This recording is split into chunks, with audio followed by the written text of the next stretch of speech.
Din po sa ating lahat mga kaibigan at magandang araw po sa ating lahat mga kaibigan, no? So by the way po guys, ang topic po natin ngayon guys, itong mga equipment po natin. Baga pahinga muna tayo sa mga fiber po guys. Dito muna tayo sa ano po guys, new bus po natin. Bali 6 channel equalizer, 6 channel tawag po nito ay mixer po siya guys. Bali 99 dps na siya. Mayroon po siyang DSP, sorry. So yan po, no. Bali 6 channel po yan. So by the way, hindi pa to natin na sound check. So sa susunod is sound check po natin to. And then itong si Rural by Professional Product graphic equalizer guys, 2 channel 215. Bali every channel guys is mayroon siyang 15 graphic equalizer. Yan po. So kasunod po niya guys, mayroon po tayong concert EB50O2 5O2 po siya.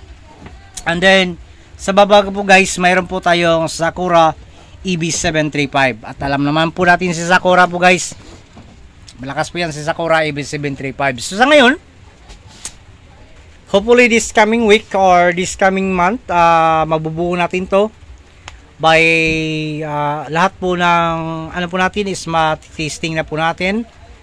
So sa ngayon is functional naman po lahat. And then tuturo ko din sa iyo kung paano magkabit ng equalizer papunta po dito ni Concert at saka ni Sakura po. So bali kukunik po natin to lahat guys para maka-sound check na po tayo sa ating L14 box at sa ating mid-high po sa susunod na video po guys, no?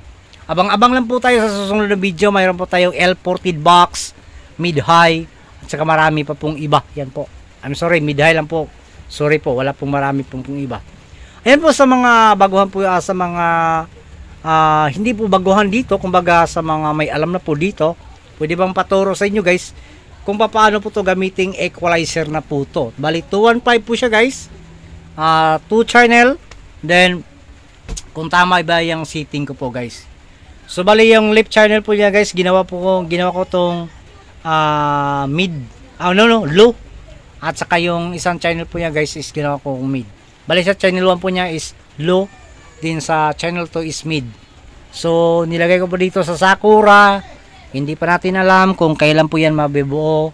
Kumbaga dito sa Concert, lagay ko dito. So anong kulang dito guys? Paki-comment below guys kung anong kulang, baga alam nyo kung anong kulang po guys. So yan po, no. Friendly budget lang po to. Hindi po to masyadong mahal. Kayang-kaya po sa bulsa ng mga nagtitipid. At sa mga maraming pira po dyan, bili-bili na po kayo. Ayan. Hindi po tayo nag-sponsor po guys, no. Thank you kung mag-sponsor ng crossover. Yan. Kulang lang po dyan sa crossover. So balak po yung lagyan ng crossover, noise cancellation, at saka ano yung isa? Kalimutan ko po. So, thank you so much sa pag-support, and then thank you so much sa lahat ng nanonood. At don't forget to like ang subscribe. Ayan po guys, dahil na-mention po ni Algo sa wall mo to. Mag-comment ka lang below guys. And then, ipapollow na din kita. Don't forget to like and subscribe guys. This is Oxy TV. Maraming salamat po sa ating lahat mga kaibigan. Abang-abang po tayo sa ating sound check. DIY mini sound system by Oxylink mini sound system.